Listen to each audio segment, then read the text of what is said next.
Bonjour à tous, bienvenue sur le compte Instagram de Libération. Très heureux d'être avec vous ce mercredi. On va parler pendant 20-30 minutes de ce qui sort demain en kiosque, c'est le Libération spécial BD. Vous le savez peut-être, c'est une tradition, on fait ça tous les ans à Libé le dernier jeudi du mois de janvier à l'occasion du Festival d'Angoulême. On va parler bande dessinée, Angoulême et Libé BD avec deux super invités que vous connaissez ou pas. Il y en a au moins une des deux que vous connaissez bien, je vous les montre. Nous sommes aujourd'hui avec Coco. Bonjour Coco. Salut Mickaël, salut tout le monde. Comment vas-tu? Bien.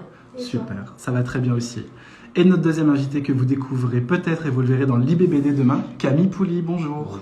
Bonjour, dessinateur bande dessinée. Oui. Un premier album qui est sorti il y a quelques semaines, c'est ça? Sorti en octobre, qui s'appelle Bunker, Ouais. aux éditions Dupuis. Super, premier album, on va en parler, on va parler de ce que ça fait d'avoir un premier album. Et Coco que vous retrouvez tous les jours dans Libération pour le signer Coco. Tu as déjà préparé celui de demain peut-être? Non, je vais le faire tout à l'heure. Parce que c'est vrai que tu l'improvises l'après-midi pour le lendemain. Bah non, je l'improvise pas, non, mais c'est le travail. T'as pas un planning plusieurs semaines à l'avance, Ah bah etc. non, pas du tout, c'est l'actu du jour. On réagit à l'actu, effectivement. Je vous montre nos deux amis. On est dans une salle des nouveaux locaux de Libération, avenue de Choisy. Peut-être qu'on vous montrera ces locaux à un moment, on l'a pas encore fait. Traffic Girl nous signale qu'on peut te retrouver dans Dessiner encore. Elle est bien renseignée aux éditions des Arènes, Oui, un livre qui est sorti il y a bientôt 2 ans oui déjà, oui, Ouais. c'est vrai. et qui Je commence à être continue traduit. à en parler, ouais. Combien de- Traduit en espagnol, excuse-moi. Comment ça s'appelle en espagnol? Seguir diburrando. Est-ce que quand il y a une traduction comme ça, tu la supervises un peu ou tu fais totalement confiance Bah, j'ai relu les planches, oui. Oh. J'ai relu les PDF, enfin relu. J'ai essayé de regarder surtout parce que moi je suis pas bilingue espagnol, mais Bien sûr. voir si les textes sont bien placés dans les bulles, s'il n'y a pas des répétitions. Et d'ailleurs j'ai vu une coquille en fait. Voilà, petite coquille sur Jean Fauque, Ouais, celui parolier. Voilà, le parolier de Bachoum, il y a une petite coquille. Et voilà, Oh. je l'avais pas vu tout de suite. Donc, c'est une scoop. Super. Je remercie tous ceux qui nous suivent en direct. Je vous invite à nous poser des questions sur la bande dessinée, le LibBD. Regardez, je me remontre un peu pour que vous voyez qui vous parle. Pour vous dire que je lis vos questions en direct si vous en avez. Et on va parler de ce qui nous attend demain en kiosque, le Libération spécial BD avec Camille Pouli. Qu'est-ce que tu vas faire dans ce numéro? Dis-nous tout. Alors, je vais faire donc un gros dessin. Alors, je sais pas, est-ce que j'ai le droit de parler du... Tu peux en parler sans tout dire, mais Sans tu tout peux aborder les dire. sujets, Alors, etc. il y a eu des révélations... Ouh, attention, c'est une enquête qu'on Non, sort? c'est pas une enquête. Ah, d'accord. Non, pardon, je connais pas les termes techniques, c'est pas révélation. Vas-y. Non, mais il y a la police qui a interrogé un ancien champion de handball. Ouais. De handball, pardon, on ne dit pas handball, et dans des affaires de pédocriminalité, Ouais, visiblement. Donc, ok. voilà. Et donc tu vas... J'illustre un dessin là-dessus en essayant d'être le plus, comment dire, sobre possible, parce que sur des sujets comme ça, c'est un peu compliqué, mais... Est-ce que c'est la première fois que tu dessines pour la presse? Oui. Oh. Oui, c'est la première fois. Ouais. C'est Ouais. la première fois, c'est un exercice que je connais pas du tout, avec lequel je suis pas forcément à l'aise, comme Coco, toi t'as l'habitude, mais... réagir à chaud sur l'actualité, etc., sur n'importe quel sujet, j'en suis incapable, je pense. La preuve que non, la preuve que mais non. là, j'essaye de tourner le truc pour avoir un dessin un peu plus lâché, un peu plus libre et un peu moins directement lié à cette affaire, quoi. Ouais. Qu'est-ce que tu ressens quand tu es aujourd'hui à Libération, dans les locaux? Tu as assisté à la conf peut-être ce matin? La conf, je vais préciser, la conférence de rédaction, je dis la conf, mais je jargonne. Qu'est-ce que ça t'inspire d'être ici? Ouais, c'était assez impressionnant. Je m'attendais à rien, j'avoue, je sais pas à quelle sauce j'allais être mangé. Mais non, c'était assez impressionnant de voir ça en vrai. On se fait toujours des films dans la tête et on voit des films aussi qui traitent de la presse, etc. Et vivre l'expérience en direct, c'était vachement intéressant. Ouais. Super. Et je me rends compte que c'est assez cool-ops en fait. J'avais l'impression que ça allait être très guindé, mais pas du tout, c'est plutôt à la cool. On est à Avec Libération. Machin qui a des problèmes avec la machine à café, l'autre qui a machin. Donc c'était assez sympa. Super. Coco, tu en témoignes aussi. Écrire pour la presse, c'est un plaisir et c'est coolos, pour reprendre l'expression. Oui, coolos, oui, il y a des moments cool, puis il y a des moments plus de spin, quoi. En quotidien, il faut quand même avoir aussi l'exigence du rendu à la fin, pas trop tard, réfléchir, chercher, trouver, que ce soit pour un rédacteur ou un dessinateur. Après, c'est un sujet pas mal que tu as, je trouve, le handball, avec tous les codes un peu sportifs, ça peut être bien. Et c'est vrai que ces affaires-là d'accusation, il faut toujours être assez subtil parce que comme ça reste des accusations, le dessin permet parfois de suggérer les choses et c'est plutôt bien que tu aies ça. Et voilà.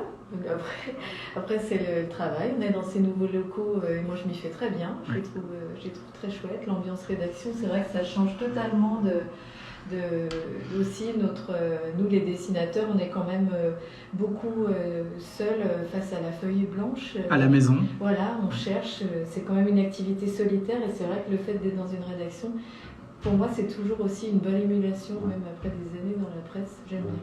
Est-ce que ça existe toujours, ces dessinateurs qui décident de travailler ensemble et de monter un studio ? Est-ce que ça appartient finalement à une ancienne forme de la BD années 60-70 ou est-ce que ça existe toujours ? Ça se fait encore à Charlie, par exemple. Ouais. C'est vrai que comme c'est un journal vraiment axé sur le dessin et le dessin en pilier, on cherche les idées ensemble, quoi. C'est un travail plus d'équipe que là, il faut quand même, avec l'exigence du quotidien, être concentré, il faut quand même être un peu seul aussi, quoi. C'est bien les deux, d'ailleurs. C'est bien d'avoir un petit peu des deux. Je te transmets le commentaire de Jeanne Covin qui écrit « Coco, je t'ai vu pendant un stage à Libération, c'était super de te rencontrer. » Qu'elle est mignonne. C'est très sympa. Je remonte le fil des commentaires, les amis. Je lis en direct. Qu'est-ce que je peux relever dans ce qui est dit ? Il y a quelqu'un qui dit que je fais trembler la caméra. Oui, je tremblais un peu au début, mais c'était l'émotion de ce live. Oui. Bien sûr. Jane a une question pour toi, Camille. Quelle est la meilleure façon de débuter dans le dessin de BD ou de manga quand on n'y connaît pas grand-chose ? Alors, je vais pas être la meilleure personne pour répondre à cette question. Moi, j'ai une formation qui n'est pas liée à la BD directement. Ouais. J'ai fait les Beaux-Arts de Paris, donc plutôt art plastique, art contemporain. Et j'avais la BD à côté de moi parce que j'en faisais depuis que j'étais gamin, quoi. Et c'est en sortant des Beaux-Arts, en étant diplômé, que là j'ai décidé de me concentrer à fond sur la bande dessinée. Donc faut dessiner, quoi. Alors, tout simplement, faut dessiner, moi je me rends compte en commençant ce nouveau métier de dessinateur de BD que je fais exactement la même chose que quand j'avais 5 ans, quoi. Donc j'invente des histoires et je dessine au gré des idées. Donc faut juste en faire et voilà, quoi. Ce conseil. Oui. Je trouve que le dessin d'observation, par exemple, c'est un bon exercice. Aller dehors, se mettre par exemple à une terrasse de café, dessiner les gens, dessiner aussi l'espace, parce que c'est important, l'espace, on l'oublie, puis c'est un peu plus dur. Il faut apprendre les perspectives, les mouvements, juste l'exercice de dessiner et d'interpréter ce qu'on voit, ça c'est vraiment le meilleur, je trouve. Après, il n'y a pas de méthode, et c'est vrai qu'il faut être un peu acharné, quoi. Il faut s'accrocher, et puis après, ça vient. Qu'est-ce qu'il faut faire quand on n'est pas convaincu par son style de départ ? Est-ce que ça se travaille ? Est-ce que ça s'exerce ? Est-ce que ça peut changer ? C'est bien de douter. Moi, je trouve que c'est souvent à chier ce que je fais, j'aime pas. Non, mais c'est vrai, je suis dure avec moi, mais je trouve qu'il faut douter pour essayer de s'améliorer. Il n'y a rien de pire qu'un dessinateur qui est content de lui, quoi. Ouais. Donc toujours content de lui, c'est pas possible. Camille, tu doutes beaucoup aussi ? Ouais, un peu trop même ces temps-ci, je suis assez d'accord. Faut pas hésiter à jeter des choses. Alors les jetez pas, mettez-les dans les tiroirs. Mais faut pas hésiter à recommencer ou à prendre un angle différent si besoin. Mais à partir du moment où on prend du plaisir à faire, dans l'idée, si l'auteur prend du plaisir, le lecteur va en prendre à un moment. Peut-être pas tous les lecteurs, mais il y a forcément des lecteurs à qui ça va parler. Oui, et puis l'erreur, ça fait partie de la recherche. Moi, mes dessins à Libé, je pense ça comme un laboratoire, par exemple. On propose plusieurs, et dans ce petit laboratoire, j'expérimente mes idées autour de plein de sujets tous les jours. Et c'est vrai que c'est l'exercice aussi qui fait que parfois il y a un dessin qui est moins bon, parfois il y en a un qui est plusieurs, qui est mieux. Et j'ai eu le conseil d'un ami qui me dit, quand j'ai commencé à Libé, qui m'a dit faut que tu essayes d'être bonne tous les jours et parfois génial. Donc Voilà, faut essayer de tenir ça comme objectif. Pas facile, hein. Oui, on peut expliquer que, en gros, tous les jours, tu envoies plusieurs dessins à Libération. Oui, mais comme chaque dessinateur de presse fait, à Charlie par exemple, on propose plusieurs dessins. Ça fait partie aussi du jeu du dessinateur de presse de s'intéresser à tous les sujets et d'avoir aussi ce qu'on appelle des déchets qui sont jamais vraiment des déchets puisqu'ils font partie de la recherche aussi graphique, l'amélioration des idées, des vannes, des trucs comme ça. Est-ce que pour le dessin que tu vas fournir pour le LibéBD, Camille, est-ce que là aussi il y a entre guillemets du déchet? Est-ce que tu as recommencé plusieurs fois? Est-ce que... J'ai pas encore commencé l'ancrage, donc ça se trouve dans une demi-heure, je vais jeter tout ce que j'ai fait, mais non. Mais j'ai fait quelques croquis avant en essayant de trouver des idées avec les éléments un peu forts que je pouvais trouver avec ce sujet-là. Ouais. Et à un moment, je suis arrivé sur un truc qui me plaisait bien, qui était pas trop grave et pas non plus trop drôle, mais qui avait un entre-deux un peu mou comme ça. Ouais. Et du coup, j'ai décidé de partir là-dessus, mais j'ai pas encore commencé l'ancrage, j'ai juste fait le crayonné pour l'instant. D'ailleurs, petite question comme ça, je suis passé tout à l'heure regarder ce que vous étiez en train de préparer et j'ai vu que tu crayonnais avec un crayon de couleur bleue. Pourquoi du bleu? Pourquoi c'est pas le crayon de papier qu'on utilise à l'école ou ce genre de choses? Alors l'avantage, c'est au scan. C'est-à-dire? C'est une vieille technique de dessinateur, d'animateur de dessin animé. Ouais. C'est de dessiner avec un crayon bleu très clair pour qu'ensuite, quand tu le passes au scan et que tu pousses les nuances, le bleu très clair va disparaître en fait. D'accord. Il va rester que ton ancrage. Et donc j'ai pas besoin de gommer tout mon crayonné et salir mon dessin. Ouais. Ah oui, parce que une fois que t'as mis l'encre, si t'arrives avec ta gomme, possiblement tu peux ruiner ton... Ça peut salir et puis en plus c'est emmerdant de passer une demi-heure à gommer. Je comprends. T'as pas la tentation de la tablette graphique, du... Non. Ok. Non, le papier à l'ancienne, me salir les doigts, c'est important. Ok. Coco, toi t'es hybride, les deux, t'es à la fois... Alors je suis complètement papier moi. Je t'ai déjà vu avec une tablette. Non, tu m'as vu avec une tablette, ça s'appelle une Remarkable et en fait dans un souci écologique, j'ai acheté cette tablette pour faire uniquement mes brouillons dessus. Donc en fait je fais jamais de dessin propre. C'est pour chercher mes idées. Et du coup, ça m'évite de bouffer de la feuille de brouillon. Okay. Sinon, après, je dessine que papier, encre, grosse tache de doigts sur mes doigts, puis parfois sur mon visage quand je me frotte les cheveux.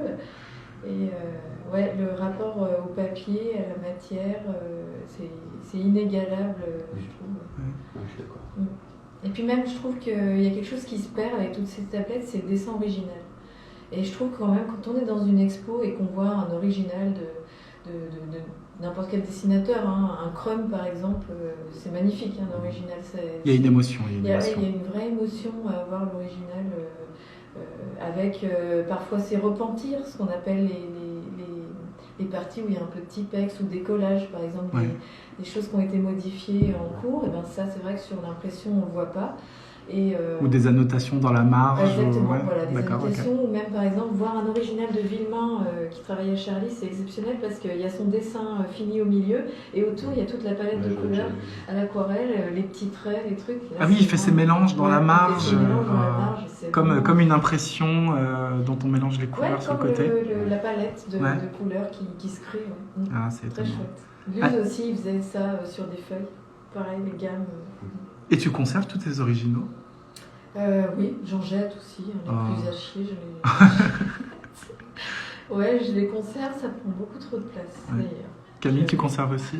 Je les conserve et depuis peu de temps je les vends. Oui, moi aussi j'en vends un petit peu. Vous les vendez où? Ça se vend comment, les originaux? Alors moi je suis chez un galeriste depuis peu de temps qui s'appelle la Galerie de la Bande Dessinée, qui est basée à Bruxelles.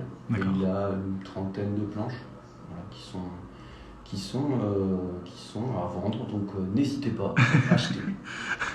Coco, toi aussi? Moi, ça m'est arrivé récemment de faire une expo sur le thème des chats. Je ne sais pas si tu avais vu parler. Moi non, moi je suis passée à côté. J'avais fait comme ça sur mon temps libre des dessins sur les chats parce que c'était une thématique que j'aime bien.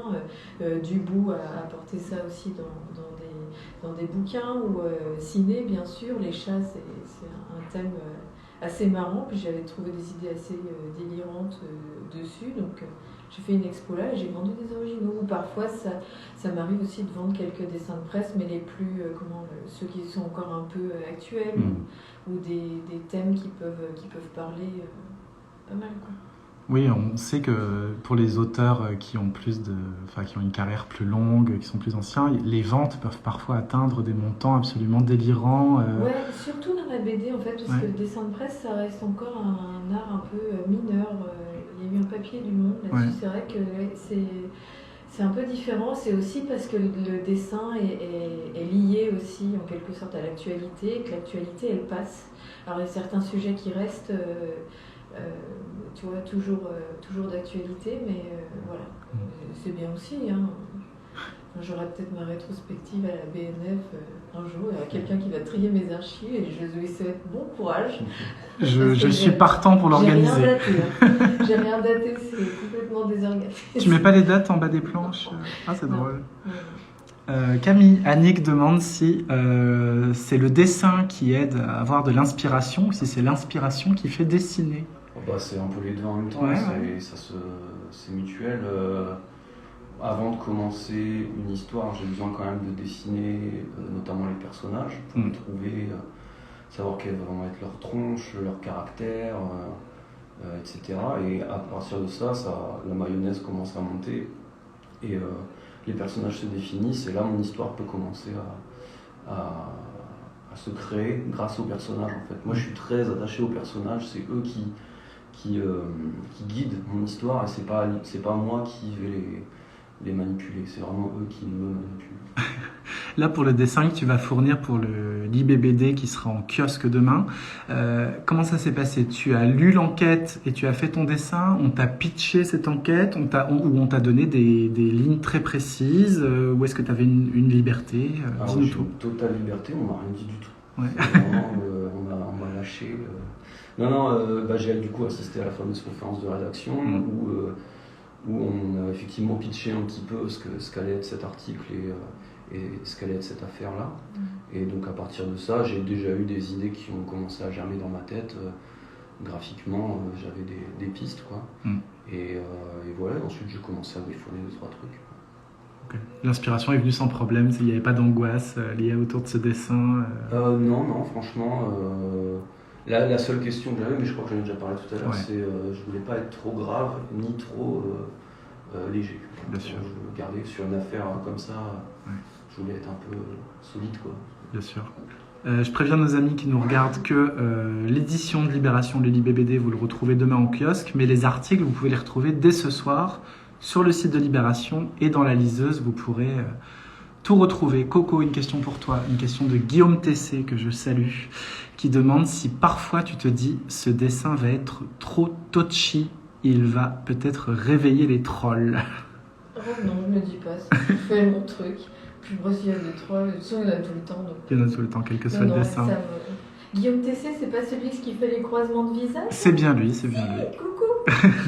C'est vrai qu'on aime bien ce qu'il fait. Il a déjà travaillé pour Libération, en plus, je crois. Une qui mélangeait Margaret Thatcher et François Fillon. Ouais, très ça étonnant. a été fait avec Macron même d'ailleurs aussi. Est-ce que, puisque la question c'était sur les trolls, c'est vrai que parfois tu as des dessins qui font polémique, qui font parler, qui font réagir et pas toujours dans le sens de ce que peut défendre Libération. Est-ce que c'est quelque chose qui te limite? Est-ce que ça te motive? Est-ce que ça t'alimente? Ou est-ce que ça n'existe pas pour toi? Je ne sais pas trop ce que ça veut dire, pas toujours dans le sens de ce que pense Libération. Libération est un journal plutôt progressiste, tu as des combats progressistes toi aussi, et parfois des gens qui ne sont pas forcément des lecteurs de Libération, mais qui voient passer sur les réseaux sociaux, se servent de ton dessin pour défendre l'inverse. Voilà. Non, je n'ai pas l'impression que ça arrive. Je crois que c'est surtout, il y a des sujets qui sont un peu clivants, ce qu'on peut dire. Et moi, c'est mon travail aussi de m'emparer de ces sujets-là, quand bien même ils sont tabous ou ils font réagir. Et puis, J'ai pour politique de ne pas me laisser impressionner par ce qui se passe sur les réseaux sociaux, tout ce qui est troll, tout ce qui est réaction, parce que sitôt qu'on prend en compte dans notre création, dans notre processus de création, toutes ces questions de ressenti ou de réaction émotionnelle, on ne peut plus rien faire en fait, on ne peut plus rien dire, on n'est plus libre de rien.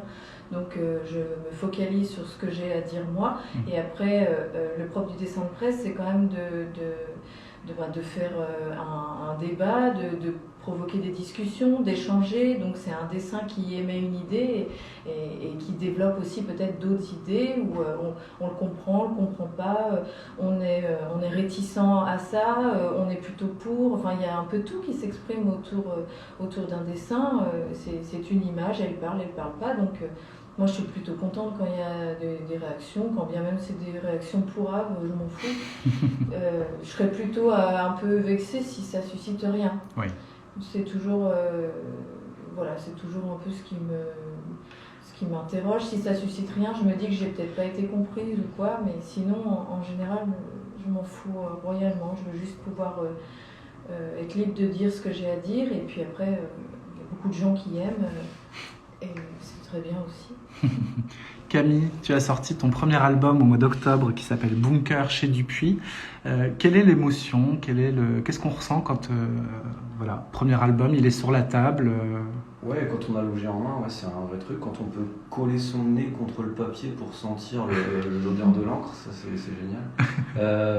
C'est forcément très émouvant et très. Alors moi, le livre a mis du temps avant de sortir, parce que c'est une nouvelle collection qui s'appelle Les Ondes Marcinelle. Oui. La collection a mis du temps à se monter, et du coup, entre le laps de temps où je savais que j'allais être publié et le jour de la publication, il s'est passé pas mal de temps, donc j'ai eu quand même le temps de digérer tout ça. Mais non, c'est incroyable quand tu veux faire ça depuis que t'es gamin et que t'as fait des petits sacrifices pour en arriver là. T'as bataillé, t'as douté aussi, t'as failli arrêter, et que t'y arrives enfin, c'est super quoi, je suis fier. Est-ce qu'il y a un privilège particulier? Alors je leur fais pas une publicité particulière, mais à paraître chez Dupuis, qui est la maison de Spirou, Gaston Lagaffe, les Schtroumpfs il y a longtemps. Disons que l'avantage de Dupuis, mais c'est l'avantage de grosses maisons d'édition, c'est que ils ont quand même des gros moyens de communication, etc. Et que en termes d'édition, et que quand tu fais une BD, ce qui est mon cas, un peu plus BD d'auteur, BD indépendante presque, pouvoir apparaître avec une force de frappe aussi forte que celle de Dupuis, c'est assez incroyable, et tout en ayant la liberté de pouvoir vraiment créer ton truc comme tu l'avais voulu, quoi. Donc ça c'est vraiment incroyable, et c'est génial qu'ils aient pu engager cette nouvelle collection, où l'idée c'est justement de valoriser des jeunes auteurs sur plusieurs livres et d'avoir une espèce de laboratoire comme ça à l'intérieur de cette collection. Et est-ce qu'il y a un stress lié à ce premier Angoulême qui arrive, où tu vas faire des dédicaces, si je ne dis pas de bêtises? Ouais, j'ai des dédicaces et j'ai un entretien avec une autrice. Ouais.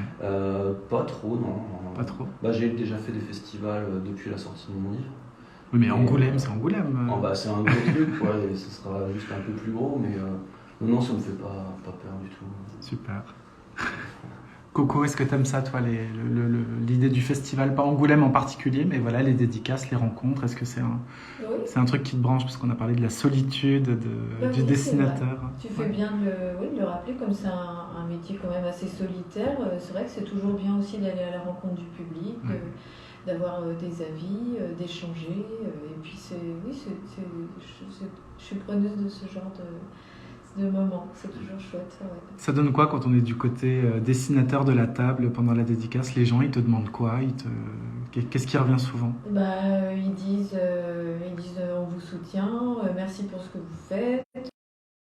Des gens chez qui ça a fait écho, par exemple, qui ont vécu des épreuves et qui m'en ont parlé. C'était assez fort comme moment. Et puis voilà, sinon il y a le dessin. Qu'est-ce que vous me faites marrer sur 28 minutes dans l'IB? Enfin voilà, il y a des choses comme ça. Puis c'est toujours des bons moments. Super.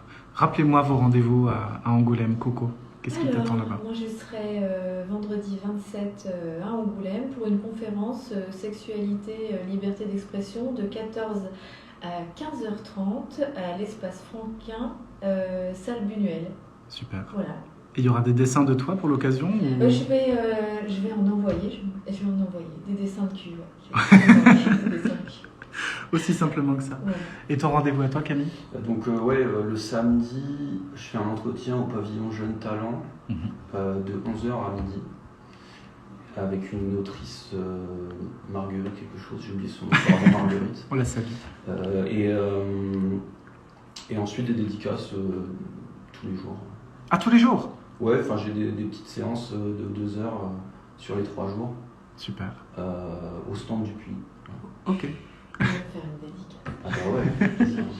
À la rencontre, j'adore. Bon, et acheter le Libé BD. Le Libé BD Demain. en kiosque demain. On peut dire qu'on a vu la couverture tout à l'heure? Ouais, La ouais. une? La couverture. La une, qu'est-ce qu'elle vous a inspiré, sans trop en dire? Alors je l'ai vu rapidement, mais c'est très coloré Ouais. et c'est très... Composition, ouais. graphique. Je trouve que ça représente bien la BD actuelle. C'est Anne Simon, je crois. Hein. Ouais. Ouais. Bah, il faut le Il est découvrir pas mal. demain, quoi. On va pas trop. Ouais, voilà. Ouais. Demain en kiosque et ce soir 22h dans la liseuse de Libération. Et si vous vous intéressez aux autres Libé BD, parce que ça remonte à 1997 cette histoire. Guillaume Grand Prix. Exactement. Si vous allez sur le compte Twitter de Libération, on a tweeté hier soir un article qui raconte l'histoire du Libé BD. Peut-être qu'on va le mettre dans la story Instagram, comme ça vous pourrez le retrouver plus facilement. Merci Coco. Merci beaucoup. Merci Camille Pouli. Merci beaucoup. L'album Bunker chez Dupuis.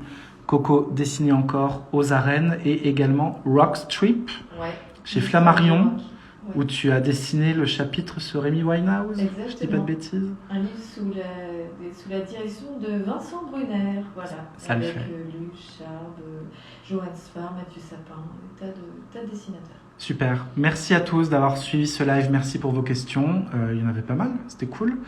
Je vous remercie tous les deux. Le Libé BD demain en kiosque et dès ce soir dans l'appli Libé. Merci à tous. À bientôt.